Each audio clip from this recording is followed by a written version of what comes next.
Buenas tardes de nuevo, son las 7 menos 20 de la tarde en este fantástico sábado 9 de octubre en la maravillosa ciudad de Málaga que acoge la 19ª edición del Congreso Nacional de Lupus bajo el título Evolución Multidisciplinar, organizado por la Federación Española de Lupus y la Asociación de Lupus de Málaga y Autoinmunes. Un congreso que cuenta con el reconocimiento de interés científico sanitario por el Ministerio de Sanidad y está avalado y recomendado por la Sociedad Española de Reumatología, la Sociedad Española de Medicina Interna, la Sociedad Española de Médicos de Atención Primaria y la Fundación Piel Sana, perteneciente a la Academia Española de Dermatología y Venereología, así como la Asociación Andaluza de Enfermedades Autoinmunes. Les recordamos que también este evento se está retransmitiendo en las redes sociales de Facebook, Twitter y YouTube de FELUPUS. Pues es el momento de comenzar con la segunda mesa programada para esta tarde. Encaramos ya el final de esta primera jornada del Congreso. Es una mesa que lleva el título Afectaciones orgánicas y va a estar moderada por el doctor Fernando Javier Sánchez Lora, jefe de sección de Medicina Interna del Hospital Clínico Virgen de la Victoria de Málaga. Como ven, la mesa está integrada también por otros 4 ponentes participantes que nos van a hablar, la primera ponencia, daños colaterales, Sjögren, Raynaud y síndrome antifosfolípido. 2 condiciones superpuestas con el lupus que son conocidas por muchos, el síndrome de Sjögren y la enfermedad de Raynaud. El síndrome de Sjögren afecta la capacidad del cuerpo para producir humedad en las glándulas de los ojos, la nariz o la boca. También puede causar disfunción en otros órganos, así como en el sistema nervioso central. Los pacientes también pueden sufrir fatiga extrema y dolor en las articulaciones. El síndrome antifosfolípido ocurre cuando el sistema inmunitario crea por error anticuerpos que hacen que la sangre sea más propensa a coagularse. Esto puede causar coágulos de sangre en piernas, riñones, pulmones o el cerebro. A su término de esta primera ponencia le seguirá la siguiente, en la que habrá una presentación de la guía de lupus de la piel. La mayoría de las personas con lupus tienen problemas en la piel, como erupciones cutáneas o llagas. Algunas veces el lupus afecta solo a la piel, entonces se llama lupus cutáneo y de él existen 3 tipos. Otros problemas en la piel relacionados con el lupus son la pérdida del cabello causada por llagas en el cuero cabelludo, calcinosis, que son bultos blancos y duros debajo de la piel causados por una acumulación de calcio, y úlceras en las mucosas, llagas dentro de la boca, la nariz, etcétera. Seguramente intervendrá una tercera ponente en la que se va a hablar del encuentro de jóvenes que se está desarrollando paralelamente al Congreso Nacional. Ella nos va a hablar de este encuentro, que se trata de una mágica convivencia en la que los asistentes se encuentran con charlas médicas y psicológicas, actividades lúdicas, salida a la ciudad de Málaga, etcétera. Dichos encuentros consistirán en reuniones de pacientes en los que a través de talleres, charlas y convivencias se podrá hacer un intercambio de experiencias, un aprendizaje y una gestión de la patología. Finalmente, habrá una última ponencia que lleva por título Afectación de fármacos en aparatos digestivos y hepáticos. Algunos fármacos son medicamentos ampliamente usados para tratar el dolor, la inflamación y la fiebre. Se trata de medicaciones que contribuyen de forma muy importante a mejorar la calidad de vida de las personas, aliviando síntomas como el dolor o la fiebre y ayudando a controlar enfermedades incapacitantes como las enfermedades reumáticas. Estos medicamentos, por su mecanismo de acción, pueden producir efectos no deseables en el organismo y muy especialmente en el aparato digestivo. Cada vez se diseñan nuevos medicamentos más seguros que tienen menor riesgo de producir lesiones. Sin embargo, hoy en día no es posible garantizar que un paciente determinado no vaya a sufrir una complicación si los toma. Pues de todo ello vamos a hablar ahora a continuación en esta segunda mesa. Les recordamos que al finalizar las ponencias dispondremos de un tiempo para formular las preguntas que nos surjan. Pues cuando quieran, doctores. Muchas gracias, Yolanda, por la presentación. Para mí es un auténtico honor estar aquí moderando esta mesa porque, bueno, estoy rodeado de auténticas eminencias. No solo eminencias por el conocimiento, la experiencia, la profesionalidad, sino porque son eminencias sobre todo en un valor que hoy día, siempre, pero hoy día es más necesario que nunca, que es el valor de la humanidad, ¿no? La humanidad con la que se tratan a las personas. Nosotros estamos aquí no por nuestra valía, sino porque ustedes están ahí. Si no, no estaríamos nosotros aquí. Eso yo creo que todos los tenemos que tener muy, muy claro. Nosotros no somos nadie si no es para servirlos a ustedes. Yolanda ya ha presentado el contenido de las ponencias y yo les quería presentar muy someramente a cuáles son los titulares de esas ponencias. Empezando por la derecha, el doctor Norberto López Navarro, que es dermatólogo, especialista en dermatología y responsable de la unidad de enfermedades autoinmunes dermatológicas en el Hospital Clínico. Y una persona con mucha experiencia y que trabaja codo con codo pues con cualquiera de los profesionales que se enfrente a ayudar y a tratar a pacientes que tengan enfermedades autoinmunes. A mi derecha, más cercanamente, está el doctor Carlos Romero, que es el jefe de sección de la Unidad de Enfermedades Autoinmunes del Hospital Regional de Málaga. Y es una persona a la que yo le tengo muchísimo aprecio porque lo conozco personalmente desde hace muchos años y tiene una valía enorme en cuanto a la entrega, a la atención de las personas. Y repito que eso es el valor fundamental que yo destaco en cualquier profesional médico. A mi izquierda está una persona que yo creo que tiene una labor encomiable, que es la de complementar el tratar de ayudar a las personas que se encuentran con una enfermedad a afrontarla de la mejor manera posible, como es Amaya Domínguez Gómez, que es, bueno, ella se define como psicóloga sanitaria, máster en salud, integración y discapacidad, máster en inteligencia emocional e intervenciones en emoción y salud. Es fundadora de la plataforma Con Emoción. Y el sentir y el objetivo que tiene Amaya es hacer creer y crear nuevas formas de actuar, porque, como dice ella, no siempre controlamos lo que nos sucede, pero sí controlamos cómo manejarlo, cómo afrontarlo. Y eso es muy importante para no hundirnos y poder seguir adelante. Y a mi izquierda, más al extremo, está el doctor José Antonio González Correa, que es catedrático de farmacología clínica de la Universidad de Málaga y que, bueno, pues es todo una personalidad en el mundo de la investigación y aparte de eso, o no solo eso, sino que es una persona que aprecia enormemente los valores humanos de cualquier paciente. Fruto de ello es el reconocimiento reciente que se le ha concedido porque, bueno, aparte de médico en la labor investigadora en una cátedra de farmacología, es médico militar reservista y ha estado todo este año y medio de pandemia colaborando en la UME en programas para ayudar a todas las personas que lo necesitaban, ¿no? Ha sido condecorado por la Operación Balmis, no sé si habéis escuchado ese programa de colaboración del Ejército Español. Así que yo creo que lo que caracteriza y pone en común a todas estas eminencias, como decía, es su conocimiento, su preparación, pero sobre todo su humanidad, que yo creo que es el valor fundamental que nunca debemos olvidar y que siempre tenemos que estar teniendo presente. Muchísimas gracias a todos.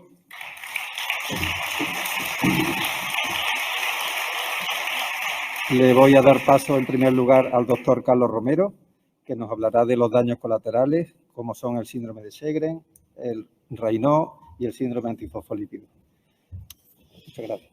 Bueno, pues, ante todo, pues muchas gracias por vuestra asistencia nuevamente. Reitero mi agradecimiento a la Asociación Lupus Málaga y muchísimas gracias, Javier, por tus amables palabras. Y bueno, hablar en 20 minutos de 3 enfermedades que están tan estrechamente relacionadas con el lupus y hablar a pacientes es un reto. No sé cómo lo voy a hacer, después además de ver lo bien que lo han hecho mis compañeros en la primera mesa. He cambiado un poco el título, no he puesto daños colaterales, sino comorbilidades. Yo hablaría de daños colaterales como cuando daños colaterales serían pues, las consecuencias producidas por una enfermedad, lo que llamamos hoy, conocemos quizá como daño orgánico, y podríamos hablar a lo mejor de daños colaterales del lupus, como podría ser un envejecimiento prematuro, enfermedades cardiovasculares, la osteoporosis, otra serie de consecuencias, ¿no? Esto quizás serían más comorbilidades, que son enfermedades relacionadas con el lupus. Entonces, yo os voy a poneros un caso real que nos sirva un poco de introducción. Y además un caso que probablemente a algunos os sonará, porque a mí me ha pasado eso, ¿no? Este caso sería el de una mujer de 24 años con lupus que consulta porque tiene un brote de su enfermedad. Como antecedentes tenía una madre que había tenido tiroiditis de Hashimoto, que es una enfermedad de la tiroides, que sabéis que muchas veces se asocian diferentes enfermedades autoinmunes, no solo dentro de un mismo paciente, sino dentro de la misma familia. Y fenómeno de Raynaud, la madre es una chica universitaria que vive con su novio, no fuma, no bebe, había tenido la primera regla a los 13 años, no había tenido embarazo y portaba un DIU. Cuando tenía 21 años, 3 años antes, se le diagnostica de lupus y los síntomas que presentaban eran fatiga, que se ha hablado hoy antes, la erupción malar tan característica, artritis, la inflamación de las articulaciones, pérdida del cabello, fenómeno de Raynaud y una serie de datos analíticos que son muy propios del lupus, los anticuerpos antinucleares, aunque los anti-DNA eran negativos, que son un marcador de lupus que es muy específico del lupus, pero que también muchas veces nos orienta cuando aparece a determinadas manifestaciones. Igual que la anti-RNP, en este caso que era positivo, tenía los anticuerpos anti-ROS, que luego comentaré un poco, y los anticuerpos antifosfolípidos eran negativos. Esta era la circunstancia de una enferma que desde que se inició su tratamiento con un tratamiento que muchos conoceréis, hidroxicloroquina, naproxeno cuando tenía dolores articulares y omeprazol, pues se encontraba estable. El caso es que en el último mes presenta un empeoramiento de la fatiga, artralgias, la erupción malar, reaparece la erupción malar, aparece una erupción en los brazos y un edema en las piernas, un edema blando en las piernas. Había otra serie de síntomas, como que orinaba con más frecuencia, empieza a tener dolor de cabeza, una sequedad de ojos que llevaba arrastrando de antes, aunque no de boca, y ausencia de fiebre. Y estos son todos los datos, es decir, cuando vemos a un enfermo, nosotros veréis que para nosotros es importante la exploración, no solo lo que cuenta el enfermo, los datos que tiene la exploración y los datos analíticos. Y todo eso, los datos analíticos, a veces las pruebas de radiología, todo eso es lo que nos ayudan un poco a saber en qué situación tiene. Perdón, a ver si soy capaz de darle al... Si no, no hace falta tampoco. Simplemente de los datos que hay en el examen físico, la parte de arriba aparece la temperatura, el hecho de que tenga fiebre, aparece la tensión, que tiene la tensión alta. Y esa presencia del exantema más la fiebre, la tensión alta y los edemas en las piernas ya nos dicen que aquí puede haber un problema a nivel del riñón, ¿no? Incluso cuando ya encima tenemos los datos del analítico, aparecen las proteínas en la orina y los hematíes en la orina, podemos decir que esta paciente probablemente tiene un lupus en brote, el hecho de que tenga la erupción malar, la fiebre, el cansancio y además el hecho de que tenga las proteínas en la orina, dice, esta enferma tiene una nefritis lúpica. Además, las 3 series de la sangre, los glóbulos blancos, los glóbulos rojos, las plaquetas, están todos bajos. Eso también es una consecuencia de una agudización del lupus. El hecho de que aparezcan los anticuerpos anti-DNA que antes no estaban, aparecen positivos, nos dicen que esta enferma está en brote de lupus y que probablemente tiene una afectación renal. Con este diagnóstico de nefritis lúpica, pues una enferma que se ingresa y se le pone un tratamiento estándar, que es el bolo de corticoides, se le empieza a tomar un tratamiento inmunosupresor, que es el micofenolato, y se le hace una biopsia renal que comprueba que hay una nefritis lúpica, y además una nefritis lúpica tipo 4, que es una forma agresiva que si no tratamos pronto pues puede tener consecuencias. Pero a las 24 horas de estar ingresada, lo primero que nota es que cuando está comiendo se le cae el tenedor de la mano. De horas más tarde se empieza a encontrar como si tuviera la conciencia un poco obnubilada, tiene dificultad para hablar y ya hay una clara pérdida de fuerza en el lado derecho. Se le hace una serie de pruebas, que en este caso se le hace una resonancia, que comprueba que lo que está teniendo es un ictus. Si tenemos una paciente joven que probablemente con un brote de lupus que aparece este tipo de complicación. Está enferma, se le puso tratamiento, se le cogió analítica para detectar si tenía los anticuerpos asociados al antifosfolípido nuevamente, se le puso tratamiento con heparina y yo cuando presentaba esta sesión a mis compañeros de preparación me dijeron al final de la charla, dice, oye, ¿no has dicho cómo quedó la enferma? Digo, bueno, y dice, si va a una charla para pacientes, por lo menos di si terminó bien, que terminó bien. Este es un caso real y la paciente evolucionó favorablemente y sin secuela con todo el tratamiento. Hemos hablado hoy de la gran cantidad de manifestaciones que tiene el lupus. Hay una serie de manifestaciones que son comunes, que conocemos todos, la artritis, la fatiga, la caída del cabello, el exantema, pero hay una gran cantidad de manifestaciones. En este caso, nuestra paciente tenía una afectación cutáneo-articular, tenía un fenómeno de Raynaud, tenía un síndrome seco con anticuerpos anti-RO, que podríamos decir que tenía un síndrome de Sjögren asociado, y encima tiene un brote lúpico grave en donde de entrada sabemos que tiene una nefritis lúpica y además tiene un ictus, que es el producido presumiblemente por un síndrome antifosfolípido pendiente un poco de ver un poco las pruebas. ¿De qué estamos hablando? Estamos hablando de una única enfermedad o de varias enfermedades. Si veis en esta gráfica que se repite de forma continuamente, se tiende a hablar un poco de la superposición que ocurre entre las manifestaciones autoinmunes. Es decir, hay pacientes con lupus que tienen Raynaud, que tienen síndrome de Sjögren. La mitad de los pacientes con síndrome antifosfolípido prácticamente se asocian al lupus, cerca del 50%, pero también incluso la artritis. Incluso podemos encontrar pacientes que tengan artritis de manos, pueden tener anticuerpos antinucleares, también tienen factor reumatoide, tienen anticuerpos anti-RO, tienen enfermedad pulmonar intersticial, y si cogemos 3 enfermedades como son el lupus, la artritis reumatoide o el síndrome de Sjögren, nos encontramos que el enfermo cumple criterios para las 3. Yo luego al final de la charla os diré que en el fondo yo como médico entiendo muchas veces el miedo que tienen los enfermos o la necesidad que tiene de decir qué es lo que yo tengo. A veces usted tiene su propia enfermedad, que muchas veces podré llamarle lupus o podré llamarle un Sjögren primario con afectación articular severa o podré llamarle una artritis reumatoide con anticuerpos antinucleares, pero a veces el darle un nombre no me tiene que cambiar muchas veces ni la actitud a la hora de poner tratamientos y a la hora incluso de predecir cuál va a ser la evolución. Es decir, lo que quería decir es que a veces esta enfermedad de la frontera entre diferentes enfermedades autoinmunes no está claramente establecida. Hay casos que sí, que son muy claros, que tienen, esto es un paciente con lupus, claramente, esto es un paciente con artritis reumatoide, por una serie de datos, pero a veces la frontera no está clara.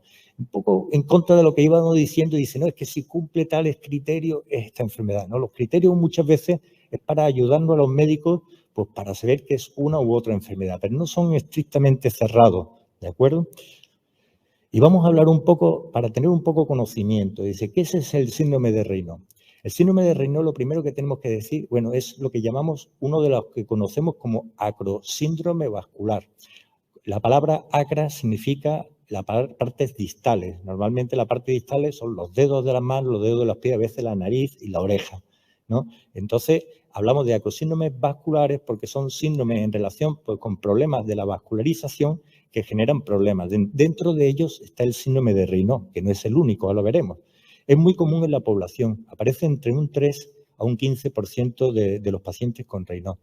Y se caracteriza porque en la exposición normalmente del frío, a veces también del estrés, en otras circunstancias, los pacientes pues de pronto empiezan a notar un entumecimiento de los dedos, se queda el dedo como exangüe, que no le pasa sangre, se queda de color blanco, a veces pasa una segunda fase morada, otras veces una fase más de enrojecimiento, que normalmente dura eso en crisis, que no suelen durar más de 15 o 20 minutos. Rara vez pueden durar más tiempo. Entonces, eso, hay gente que dice, tengo un Raynaud de 2 fases, de 3 fases, eso no tiene tampoco. Probablemente el que tenga, lo que sí es verdad que el Raynaud característico casi siempre tiene una fase blanquecina. Y es importante diferenciarlo porque a veces incluso los propios médicos, hay muchos médicos que confunden los diferentes sacrosíndromes. Y además hay una cosa común entre ellos. Tenemos el Raynaud, la acrocianosis o el eritema pernio o sabañón. Estos 3 síndromes, los 3 además se desencadenan por el frío. Y curiosamente muchas veces los pacientes pueden tener más, en un mismo paciente se pueden dar 2 o los 3 a la vez, ¿no? Entonces, lo principal que tenemos que, cuando vemos a un paciente con Raynaud, es aclarar si es un Raynaud u otro síndrome. ¿Y qué importancia tiene el Raynaud? Es decir, el Raynaud, una de las importancias que tiene es su asociación con las conectivopatías. De hecho, el Raynaud generalmente es una enfermedad benigna, salvo en pacientes con conectivopatías donde puede tener una afectación más grave, como la de esta paciente, ¿no? El Raynaud se asocia de forma especialmente característica a una enfermedad autoinmune que se conoce como esclerodermia, que algunos de ustedes conocerán. Hay otras, la enfermedad mixta del tejido conectivo también, que se da con mucha frecuencia. En el Raynaud hemos dicho que hasta un 10 a 40% según la serie se puede afectar, pero veis que en el Sjögren, en la artritis reumatoide o en algunas miopatías también se puede dar. Y para los médicos, cuando de pronto vemos un Raynaud, una de las cosas que es importante es diferenciar si estamos viendo un Raynaud que es manifestación de una enfermedad autoinmune o es un Raynaud primario del que tenemos en la población. Porque vemos, es decir, el lupus es una enfermedad que, como comentaban esta mañana en la mesa anterior, es una enfermedad relativamente rara y el Raynaud es muy frecuente. Entonces, ¿cómo distinguimos si hay Raynaud? Pues, aparte de que tenga otras manifestaciones, una de las cosas más características es que el que tiene Raynaud primario suele aparecer pronto. Muchas veces hay antecedentes familiares.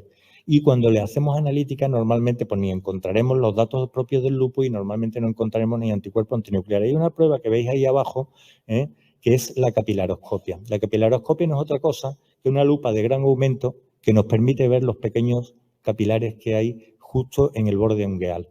Esos capilares en los pacientes que tienen un Raynaud primario suele ser normal, mientras que está alterado en el Raynaud secundario. Y continuemos con el síndrome de Sjögren. El síndrome de Sjögren es un síndrome seco, que ya como comentaba antes Yolanda en la presentación, caracterizada por una sequedad especialmente de la boca y de los ojos, pero es el principal síndrome seco de naturaleza inmunológica. Hay otros síndromes secos que ahora comentaremos, pero cuando se trata el síndrome de Sjögren de forma característica de origen inmunológico, casi siempre asociado a anticuerpos antinucleares, y dentro de ellos los anticuerpos muy característico el anti-ROY en tela. Estamos hablando de un síndrome que afecta a un 0,1 o 0,5% de la población, dentro de la enfermedad autoinmune es de las relativamente menos raras, y aparece también en un 10-20% de los pacientes con lupus, y también es mucho más frecuente en mujeres, y normalmente cuando es el síndrome de Raynaud primario, su edad de aparición suele ser un poquito más tardía. Lo característico es la sequedad de ojos y la sequedad de boca que aparece prácticamente en todos los pacientes con síndrome de Raynaud. Y los médicos nos ayudamos de una serie de pruebas que ponen de manifiesto, pues eso, por ejemplo, para la sequedad ocular, una de las cosas que se utiliza el test de Schirmer, que no es otra cosa que poner un papel secante y medir en unos 5 minutos de cuánto es la película lacrimal. Hay otra técnica que es la valoración por el oftalmólogo, por la lámpara de hendidura, que es esa gran lupa que tienen ellos y que nos hacen una tinción y que nos permiten ver un poco las consecuencias de la propia sequedad a nivel de la córnea. Y a nivel de la boca, pues también hay diferentes pruebas. Una de las que nosotros nos apoyamos, si queremos comprobar que hay un síndrome seco, pues una gammagrafía que ve la función de las glándulas salivares. A veces utilizamos también la biopsia de las glándulas salivares. Se utiliza normalmente las glándulas salivares que llamamos menores, no las grandes como la parótida o las submaxilares, sino las que hay en la mucosa labial, Y eso se utiliza en aquellos pacientes cuando el diagnóstico no está claro. Hemos dicho que el síndrome seco de característica inmunológica, cuando tenemos un paciente con clara sequedad, que además lo podemos comprobar con pruebas, y si encima tiene los anticuerpos, pues el diagnóstico está hecho, no necesitamos más. A aquellos pacientes que porque tengamos dudas, a lo mejor los anticuerpos son negativos o a título bajo y no tienen los anticuerpos característicos, a veces nos podemos apoyar de la biopsia. Y el síndrome de Sjögren se asocia, hemos dicho que al lupus, pero a otras muchas enfermedades autoinmunes. Lo hemos comentado, incluso a las que vienen ahí con un asterisco, el lupus, la artritis reumatoide y la esclerosis sistémica, que se da con cierta frecuencia. Pero también hay otras enfermedades que llamamos autoinmunes organoespecíficas. Las organoespecíficas son lo que llamamos enfermedades autoinmunes que no son sistémicas, que solo afectan un determinado órgano. Mucha gente no sabe que la diabetes tipo 1, dependiente de insulina, es una enfermedad autoinmunitaria, o la cirrosis biliar primaria, la mayor parte de las tiroiditis son de origen autoinmune. Pues a veces el Sjögren también se asocia, pero también se asocia a infecciones víricas como el virus de la hepatitis C o el virus del SIDA. Pero la clínica del Sjögren hemos hablado de la sequedad de ojo y la sequedad de boca. Eso es lo que tienen casi todos los pacientes. Incluso yo diría que un porcentaje muy alto tienen también la fatiga y los dolores, las artralgias. Esos son muy frecuentes. Es lo que tienen, yo diría que el 95% de los pacientes, lo que dicen las series y lo que uno ve en la realidad, pero hay un 5% de pacientes que pueden tener otra serie de manifestaciones más graves. Dentro de ellas, la afectación pulmonar, a veces pueden tener afectación renal, afectación del sistema nervioso. Y para nosotros, es decir, en aquellos pacientes que tienen síndrome de Sjögren, tenemos que distinguir aquellos pacientes que puedan tener complicaciones de aquellos pacientes que tienen una enfermedad que, si paso un poquito atrás, en función de la sintomatología y en función de los datos analíticos que tengo yo en el lado de la derecha, yo me puedo apoyar para predecir si mi paciente es de aquellos de los que va a tener más complicaciones o menos complicaciones, y eso me permitirá espaciar más las visitas o tener unas visitas más precoces. ¿Y cuáles son esas manifestaciones graves que tendré que vigilar? Pues mira, una de las que no se nos puede olvidar y que se ha comentado antes, que aquellas enfermas que están en edad gestacional, que tienen anticuerpos anti-RO, pues hay que advertirles que si se quedan embarazadas pueden tener lupus neonatal, que antes se ha preguntado, que antes se ha comentado antes. Hay que vigilar que no tengan enfermedades como son vasculitis, que es lo que vemos ahí con las manchas en la piel. Aquellos pacientes que tienen un agrandamiento de las parótidas, que sea... muchos pacientes lo tienen de forma reiterada, inflamación de las parótidas, porque aquella inflamación que no cese, hay que tener la vigilancia, sí, puede ser convertirse en un tumor, porque una de las complicaciones que tienen el Sjögren es que tienen mayor predisposición a tumores de la estirpe linfática. Hay que vigilar el pulmón, periódicamente saber si esa fatiga puede estar en relación porque tenga una afectación pulmonar, o vigilar si tienen una afectación del sistema nervioso periférico que no es relativamente rara en los pacientes con Sjögren. Y por último, hablar un poquito también del síndrome antifosfolípido, que es el que tenía un poco más protagonismo en la paciente que teníamos. Cuando hablamos del síndrome antifosfolípido, probablemente es la trombofilia adquirida más frecuente que tenemos. Se habla de trombofilia a riesgo de presentar trombosis, y trombofilia adquirida sería un riesgo de presentar trombosis, y que en el caso del síndrome antifosfolípido está asociado a una serie de anticuerpos, que son anticuerpos que, como vemos ahí un poco intenta representar en esa foto, son anticuerpos que actuarían favoreciendo los fenómenos trombóticos, interfiriendo por el sistema de la coagulación. Esos problemas de trombosis pueden aparecer a nivel venoso, trombosis venosa, produce embolia de pulmón o puede producir morbilidad fetal.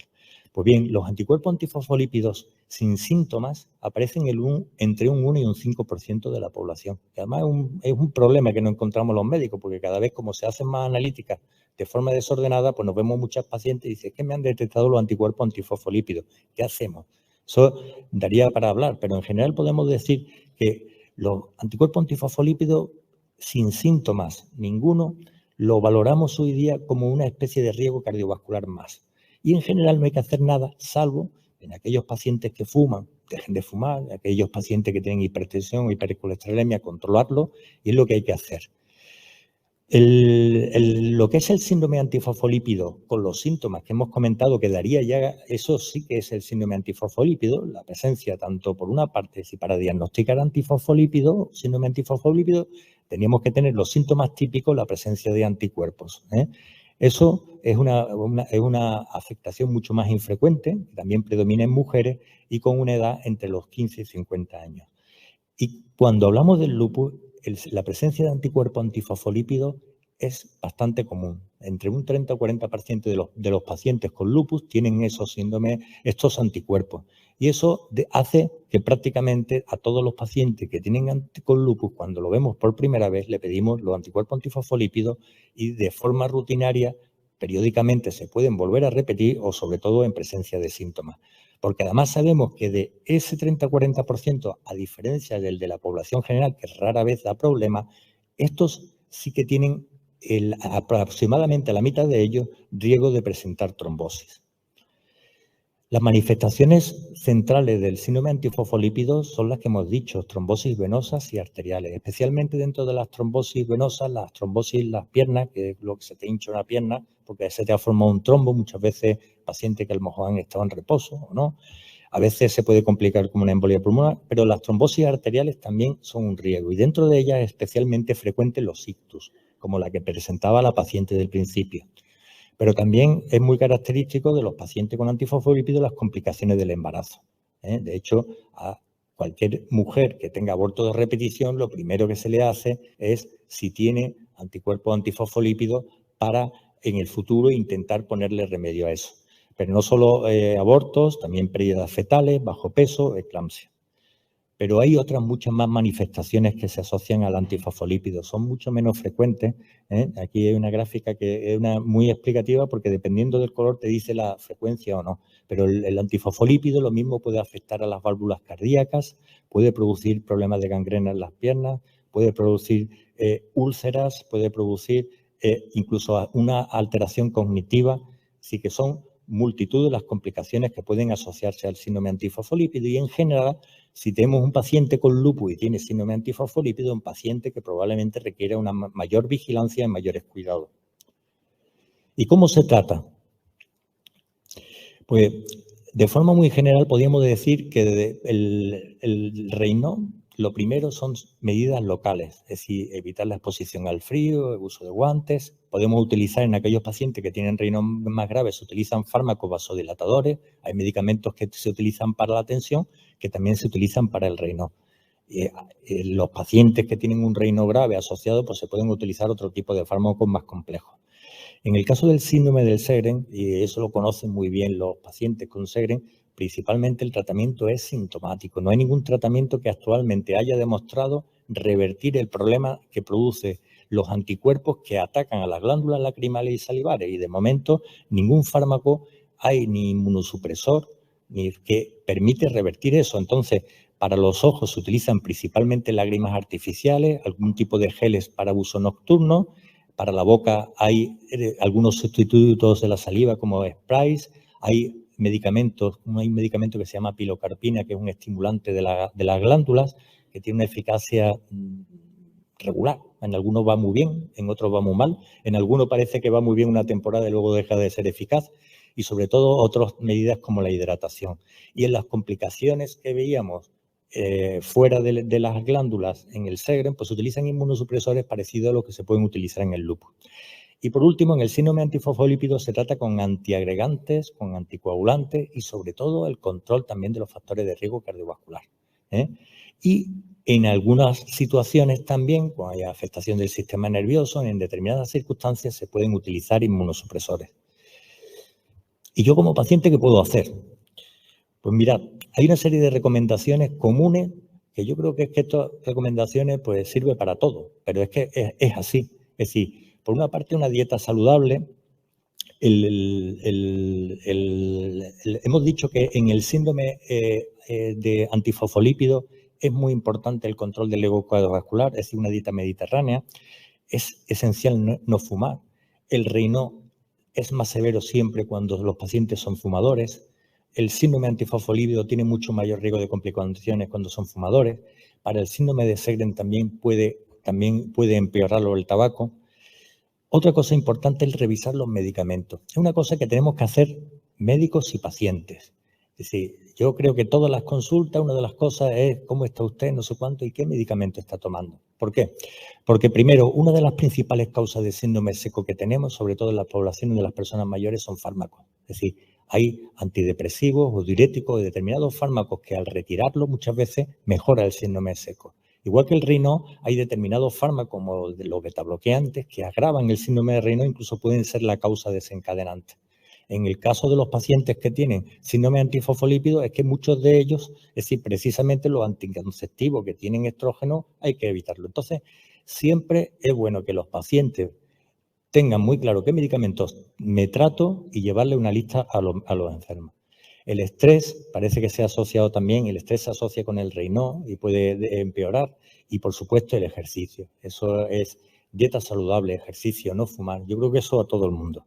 Y como medidas específicas, que yo comentar 3 cosas también, pues mire, en el Raynaud, enseguida termino, en el Raynaud, una de las cosas muy útiles es la cámara de fotos, es un aliado, es decir, el Raynaud, yo cuando veo al paciente rara vez viene el paciente con Raynaud, él me cuenta lo que es el Raynaud, pero si yo lo veo rápidamente, las fotos que yo he enseñado son fotos de pacientes. El uso de guantes, la hidratación, el uso prudente de aire acondicionado y el masajeo de las manos cuando aparece. En el Segren, el uso de gafas de sol, el lavado de dientes, la higiene dental. Es decir, los pacientes, muchos pacientes con síndrome de Raynaud, cuando son evolucionados, es que casi todos vienen con dentaduras postizas. ¿Por qué? Pues porque la calidad de saliva es más mala, aumenta la caries y demás. La hidratación de la piel, para las mujeres la lubricación vaginal, siempre hay que preguntar por la sequedad vaginal porque altera mucho la calidad de vida. El uso de agua, chicle sin azúcar. Y para terminar, en el síndrome de antifosfolípido, muy importante la planificación del momento, como lo comentaba antes Dorita, acerca mucho cuidado en el momento, es decir, vigilar precisamente cómo están los anticuerpos, ver qué tratamientos van a tener, acudir puntualmente a los pacientes a la consulta, vigilar la hemorragia y aquellos pacientes que se tratan con Sintrom, pues todas sus recomendaciones. Pues terminar simplemente con estos mensajes finales. En el síndrome de Raynaud es muy importante diferenciar de otros acrosíndromes y puede ser el primer síntoma de una enfermedad autoinmune. El Sjögren es una causa frecuente de síndrome seco y aunque la sequedad, la artralgia y la fatiga es lo más frecuente, no suele ser grave, afecta mucho la calidad de vida del paciente, pero no es grave. Nosotros a veces vamos a buscar a aquellos pacientes que puedan tener unas manifestaciones más graves y en el síndrome antifosfolípido sí que causa trombosis, complicaciones fetales y en el lupus causa una mayor mortalidad. Y lo que decía desde antes, no hay enfermedades, en el fondo hay enfermos. Muchísimas gracias.